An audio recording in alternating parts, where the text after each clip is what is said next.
अगला सवाल कराची से हैदर पूछ रहे हैं कि मुफ्ती साहब, सवाल ये है कि मैंने बाज़ उलमा से सुना है कि फ़र्ज़ नमाज के बाद इज्तिमाई दुआ हाथ उठाकर जो करते हैं ये सुन्नत नहीं है। बाज़ उलमा कहते हैं बिल्कुल साबित है, और बाज़ कहते हैं साबित नहीं।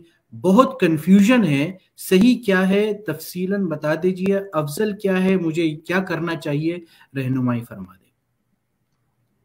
जी, अगर मैं इसका लुबे लुबाब निचोड़ और खुलासा निकालूं तो इसका बिल्कुल इनकार करना ये दुरुस्त नहीं है।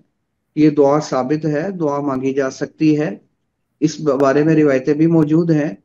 तो लेकिन ये है कि बाद लोग इस कदर शिद्दत करते हैं www.dasquran.com कि वो इसको वाजिब करार देते हैं। वही माना कि जो लोग नहीं मानते उनके ऊपर तान करते हैं, उनको बुरा भला कहते हैं। ये गलत बात है, वाजिब नहीं है।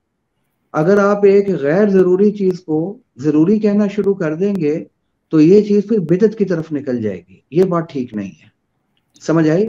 इसलिए मुस्तहब है, सुन्नत है, साबित है, तो मांग ले, लेकिन ये वाजिब नहीं है।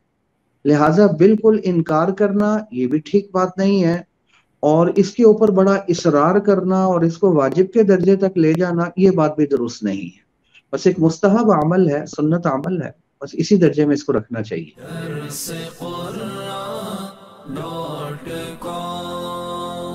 www.dasquran.com